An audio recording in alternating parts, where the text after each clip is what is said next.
Council saw it live. Humanity unleashed. Predator mode. The Galactic Council chamber buzzed with nervous energy as representatives from 47 species gathered around the massive holographic display. Ambassador Zixathera of the Kalani adjusted her crystalline headpiece, her four eyes fixed on the swirling blue and green planet rotating slowly in the center of the room. Earth, the newest candidate for council membership. "The humans have been peaceful for the past 50 cycles," announced Chancellor Vorthen, his tentacles writhing with uncertainty. "Their application shows remarkable technological advancement and diplomatic potential." Council member Drex, representing the warrior Braxian species, snorted through his breathing apparatus. "Peaceful? Have you reviewed their historical data files? These creatures have been at war with themselves for millennia. They call it entertainment to watch others fight to the death." "That was their past," interrupted Ambassador Lyrian of the Etherian Collective, her translucent form shimmering with conviction. "The psychological profiles indicate they have evolved beyond their primitive aggressive tendencies. They speak of peace, cooperation, and mutual understanding." The debate had raged for hours. Some council members viewed humans as promising additions to the galactic community, while others harbored deep suspicions about the bipedal species that had emerged from a death world. Earth's gravity was 3 times stronger than most civilized worlds. Its atmosphere contained poison to half the known species, and its wildlife consisted almost entirely of predators and prey locked in endless cycles of violence.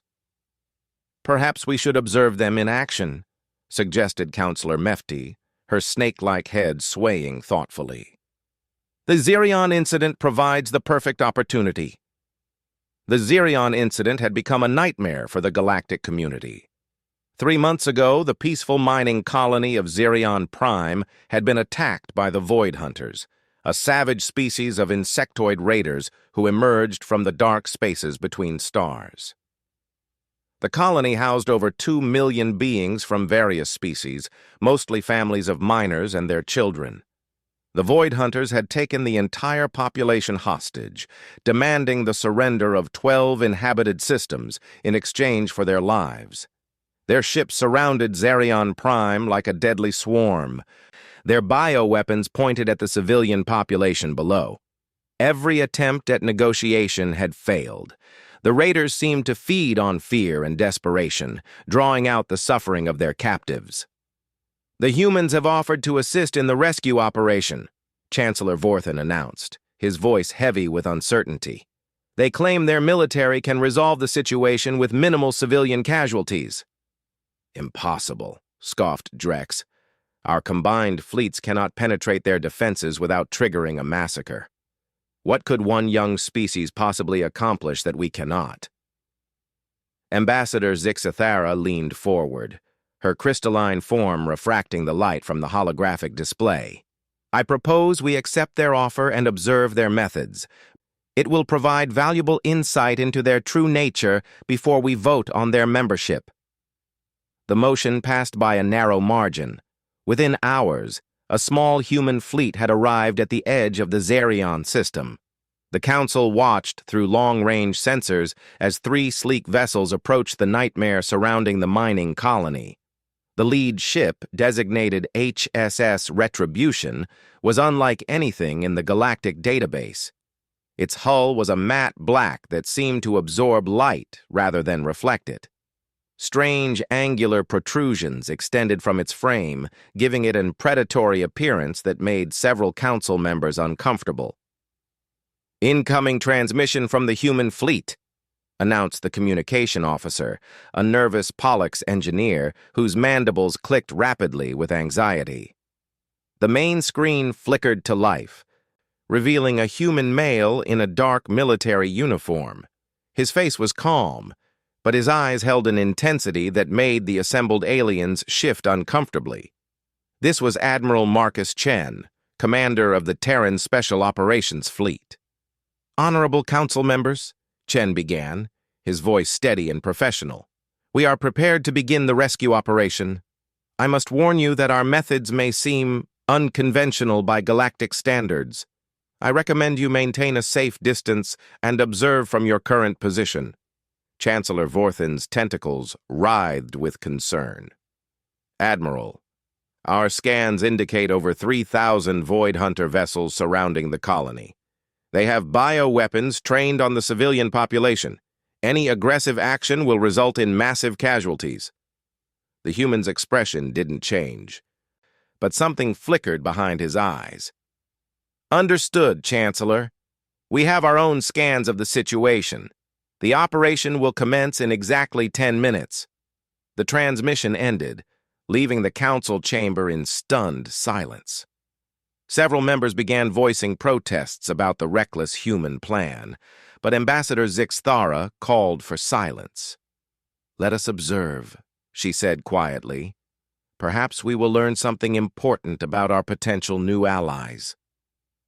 As the 10-minute countdown ticked away, the council watched the human ships move into position. They spread out in a triangular formation, each vessel beginning to emit a low-frequency signal that registered on the monitoring equipment as barely perceptible vibrations. "What are they doing?" whispered Counselor Mefti. The answer came sooner than expected.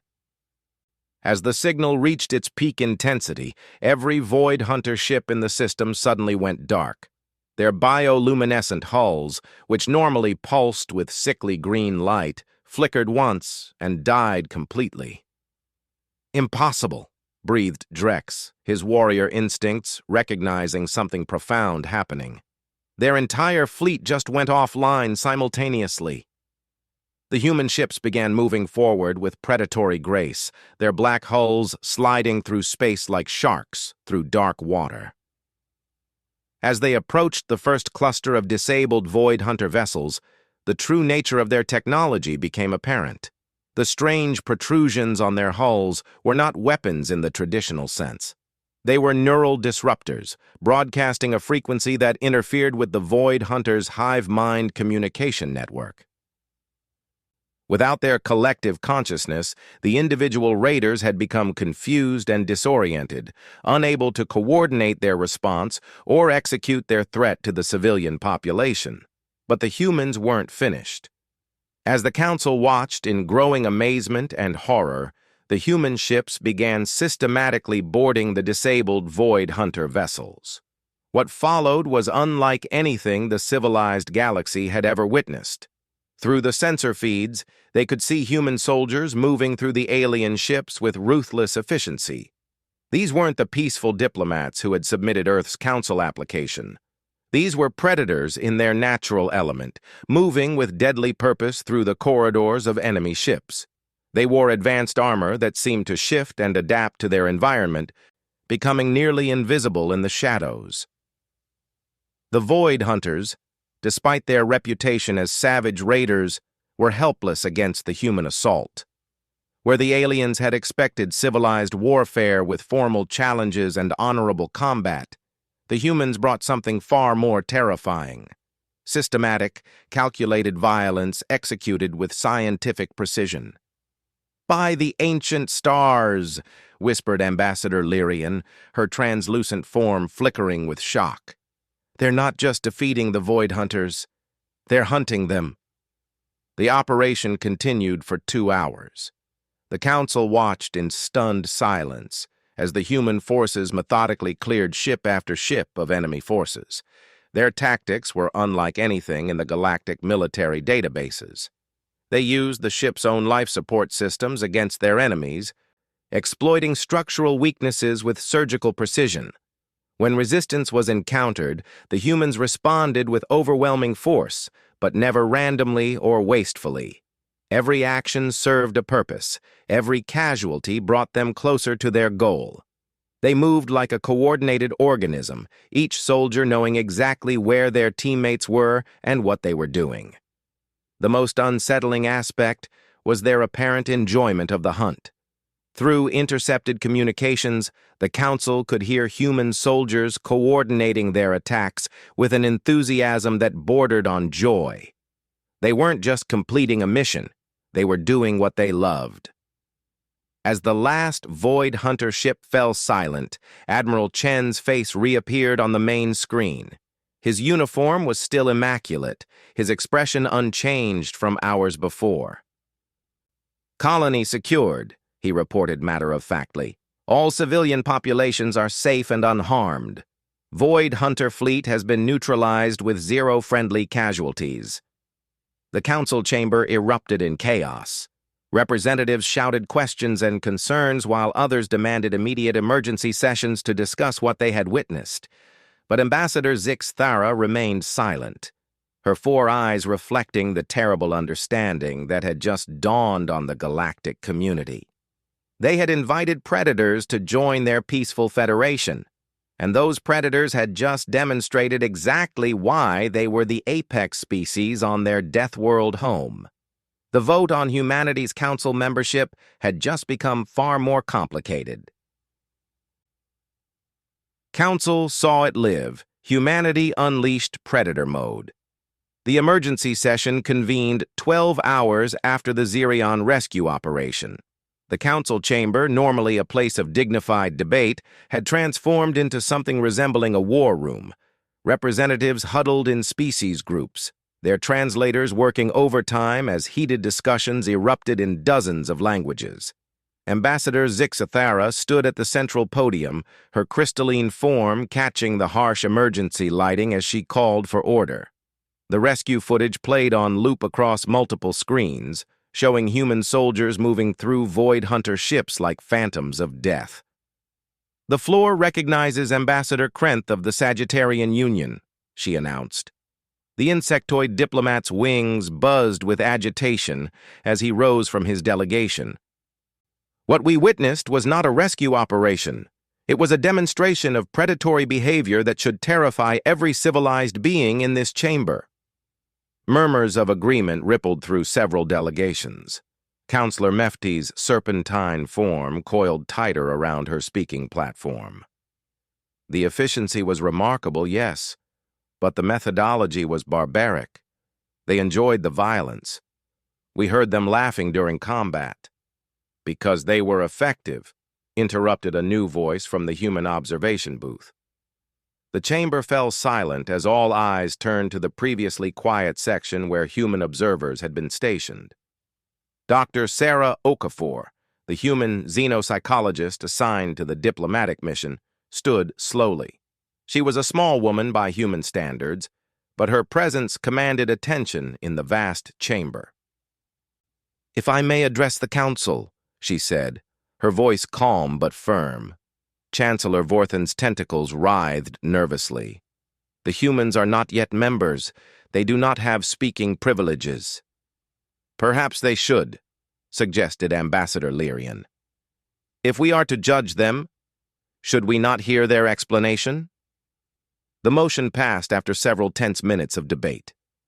Dr. Okafor stepped to the central speaking platform, her movements precise and confident. She carried herself with the same predatory grace the council had observed in the human soldiers, but channeled toward intellectual rather than physical pursuits. "Honorable representatives," she began, "what you witnessed was not barbarity. It was evolution in action. You call us predators as if that were an inherently evil thing, but you misunderstand what predation truly means." She gestured toward the screens still displaying footage from the rescue operation. "On Earth, predators serve a crucial ecological function. They maintain balance, eliminate threats to the herd, and ensure the survival of the healthy population. What you saw was not mindless violence, but surgical precision applied to protect innocent lives." Council member Drex's warrior instincts made him lean forward with interest. "You speak of ecology, but this was warfare." "No," Dr. Okafor replied firmly. "This was pest control." The brutal honesty of her statement sent ripples of shock through the chamber. Several representatives began voicing protests, but she continued speaking over the noise. "The Void Hunters are a cancer in this galaxy. They consume civilizations, torture innocents for pleasure, and offer nothing but suffering in return. Your peaceful diplomatic methods have failed against them for decades, because you approach them as equals, deserving of negotiation and respect." She paused, letting her words sink in. "We approach them as the parasites they are. The result speaks for itself. 2 million innocent lives saved without a single civilian casualty." Ambassador Zixathara's 4 eyes studied the human carefully. "But the methods your soldiers employed were unlike anything in our military doctrine. They seemed to anticipate their enemy's movements, exploit weaknesses that our tacticians never identified." "Because you think like prey," Dr. Okafor stated bluntly. "You plan defensively, react to threats, hope for the best outcome while preparing for acceptable losses." "We think like hunters. We study our prey, learn their weaknesses, and eliminate them as efficiently as possible." The chamber erupted again, but this time Chancellor Vorthen called for silence. "Dr. Okafor, you speak of thinking like hunters and prey. Are you suggesting that humanity views other species in this galaxy as potential prey?" The question hung in the air like a weapon waiting to discharge. Every representative leaned forward, waiting for the human's response. The political future of human-alien relations balanced on her next words. Dr. Okafor smiled, and somehow that expression was more unsettling than any threat could have been. "Chancellor, you are asking the wrong question. The issue is not whether we see you as prey. The issue is whether you choose to be prey." She gestured toward the screens again, where footage now showed human soldiers carefully evacuating civilian families from the mining colony. Their movements were gentle, protective, completely different from the lethal efficiency they had displayed against the Void Hunters. "We are apex predators, yes. But on Earth, apex predators do not hunt everything that moves. A wolf pack does not attack a shepherd who protects his flock. A pride of lions does not hunt the ranger who maintains their territory. Predators are capable of recognizing allies, forming partnerships, even friendship." Counselor Mefti's serpentine head swayed with uncertainty. "But what determines whether we are seen as allies or prey?" "Your choices," Dr. Okafor replied simply. "The Void Hunters chose to prey on innocents, to torture and terrorize for pleasure. They chose to make themselves our enemies. You have chosen to build civilizations, protect the weak, and seek peaceful solutions to conflicts. You have chosen to make yourselves our potential allies." The implications of her words slowly dawned on the assembled representatives. Humanity wasn't asking to join the galactic community as supplicants seeking protection. They were offering their services as guardians, as the apex predators who would hunt the things that hunted everyone else. Ambassador Krenth's wings buzzed again, but this time with a different energy. "What you are describing is not membership in our council. You are describing hegemony." "No," Dr. Okafor corrected. "We are describing symbiosis." She moved to the holographic controls, bringing up a new display that showed Earth's ecosystem in intricate detail. Predator and prey relationships formed an interconnected web of survival and balance. In nature, the apex predator does not rule over other species. They serve a function within the ecosystem. They remove diseased individuals, control population growth, and eliminate invasive threats. In return, they receive territory, resources, and the cooperation of species that benefit from their protection. The display shifted to show human settlements on Earth, where domesticated animals lived alongside humans in apparent harmony. Dogs that had once been wolves now served as companions and protectors. Horses that had once fled from human hunters now carried riders across vast distances. "This is what we offer the galaxy," she continued. "Not domination, but partnership. We will hunt the things that hunt you. We will eliminate the threats that your peaceful philosophies cannot address. In return, we ask for the same things any apex predator requires: territory to call our own, resources to sustain our population, and the respect due to those who keep the ecosystem healthy." The chamber had grown completely silent. Representatives stared at the holographic displays, processing the implications of humanity's proposal. They were not dealing with a typical species seeking membership in their federation. They were dealing with something entirely unprecedented, a species offering to serve as their protectors in exchange for integration into galactic civilization. Council member Drex was the first to break the silence. As a member of a warrior species, he understood the dynamics Dr. Okafor described better than most. What guarantee do we have that humanity will not eventually turn its predatory instincts against us? Dr. Okafor met his gaze steadily. The same guarantee any ecosystem has that its apex predators will not destroy their own habitat. It would be evolutionary suicide. We need you as much as you need us. A predator without a healthy ecosystem is simply a dead predator waiting to happen. She gestured toward the screens one final time, where footage now showed human soldiers sharing rations with rescued alien children, their weapons set aside as they offered comfort to the traumatized civilians. We are predators, yes, but we are intelligent predators. We understand that the strongest pack is one that protects its territory and the species within it. The question for this council is simple. Do you want us as part of your ecosystem? Or do you want to face the next Void Hunter incursion alone? As Dr. Okafor returned to her seat, the council chamber buzzed with urgent conversations. Representatives who had entered the session convinced that humanity was too dangerous to admit to the galactic community now found themselves wondering if humanity was too valuable to exclude. The vote on human membership had just transformed from a question of whether they deserved to join the galactic community to whether the galactic community could afford for them not to. Council saw it live. Humanity unleashed predator mode. The final vote was scheduled for the following day, but the real decision-making was happening in the private chambers and secured communication channels between species delegations.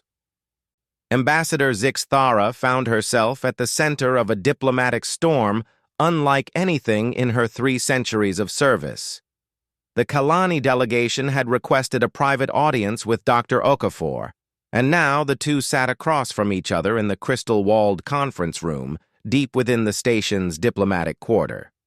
The human appeared relaxed, but Zixthara's enhanced perception could detect the same predatory awareness she had observed in the soldiers during the rescue operation. Dr. Okafor, she began, her 4 eyes studying the human carefully. Your presentation was quite compelling, but I must ask a question that goes beyond politics and philosophy. If humanity joins our federation, what happens to species that cannot or will not adapt to your presence? The human leaned back in her chair, considering the question carefully. What happens to any species that cannot adapt to changes in their ecosystem? They have 3 choices: evolve, relocate, or face extinction. The brutal honesty was both refreshing and terrifying. Zixthara appreciated that Dr. Okafor did not attempt to soften her words with diplomatic platitudes. And if a species chooses to oppose humanity directly, then they become prey, Dr. Okafor replied without hesitation. Ambassador, I will not lie to you about our nature. We are capable of tremendous violence when threatened or when innocents are endangered. But we are also capable of loyalty, friendship, and sacrifice for those we consider part of our pack. Zixthara's crystalline form shifted color slightly, indicating deep thought. The Void Hunter incident was not an isolated case, was it? You have encountered similar threats before. Dr. Okafor nodded slowly. 3 times in the past 50 years. Each time, the galactic community's response was the same. Lengthy negotiations, economic sanctions, and ultimately the acceptance of massive civilian casualties as an inevitable cost of maintaining peace. And humanity's response? We eliminated the threat completely. No negotiations, no acceptable casualties, no lengthy deliberations while innocents suffered. The predator does not debate with the parasite about territorial rights. The room fell silent as the implications sank in. Zixthera realized she was looking at the representative of a species that had been quietly protecting the galaxy's civilian populations while the official government structure debated and deliberated. Why did you not reveal these interventions during your application process? Dr. Okafor smiled grimly. Would you have believed us if we had claimed to be galactic protectors? Would the Council have welcomed us with open arms if we had led with our body count instead of our diplomatic credentials? Before Zixthera could respond, her communication device chimed with an emergency signal. The pattern indicated a priority message from the Outer Rim territories, the kind of alert that typically meant disaster. The holographic display materialized between them, showing the panicked face of Governor Thesh of the Cordian Mining Consortium. His normally composed features were twisted with terror as he spoke. Galactic Council. We are under attack by unknown forces. Our defensive fleet has been destroyed. They are demanding the surrender of our entire system. Preliminary scans indicate these are not Void Hunters, but something else entirely. We have 14 hours before they begin executing civilians. Please, we need immediate assistance. The transmission ended, leaving the two diplomats staring at each other across the table. Zixthera's mind raced through the possibilities. The Cordian system housed over 40 million beings across 12 inhabited worlds. It was one of the Federation's most productive industrial centers, and its loss would be catastrophic. How long would it take for the Council's combined fleets to mount a rescue operation? Dr. Okafor asked quietly. 3 days minimum, Zixthera replied, her voice heavy with the knowledge of what that meant. By then, millions will be dead. Dr. Okafor stood and activated her own communication device. Admiral Chen, you received the Cordian distress signal? The black-uniformed human appeared on the display, his expression grim but determined. Affirmative, Doctor. We have 3 hunter-killer squadrons within 6 hours of their position. Rules of engagement? Full Predator protocols, Dr. Okafor replied without hesitation. Unknown hostile species threatening civilian populations. Neutralize completely. Understood. Deploying now. The transmission ended, and Dr. Okafor turned back to Zixthera. Ambassador, would you like to observe another demonstration of human problem-solving techniques? Within minutes, the Kalani delegation was back in the main council chamber, where the emergency session had been hastily convened. The holographic display showed the Cordian system, where massive alien ships of unknown configuration surrounded the inhabited worlds like hungry predators. These were not Void Hunters. The ships were organic-looking, grown rather than built, with writhing tentacle-like appendages that pulsed with bioluminescent patterns. Their technology was completely unknown to the galactic database, suggesting they were from beyond the explored regions of space.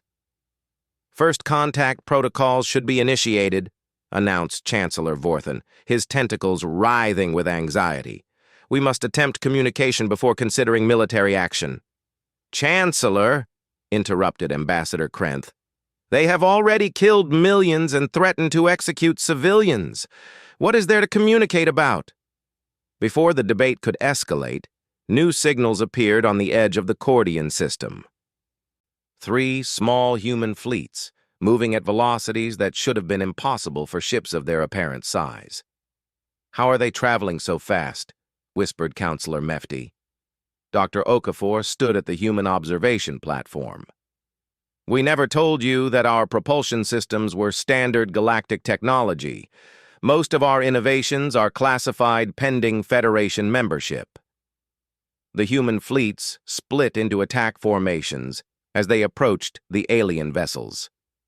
Unlike the previous encounter with the Void Hunters, this enemy was not vulnerable to neural disruption. The organic ships responded to the human approach with aggressive maneuvers, their tentacle appendages unfurling to reveal massive bioweapons.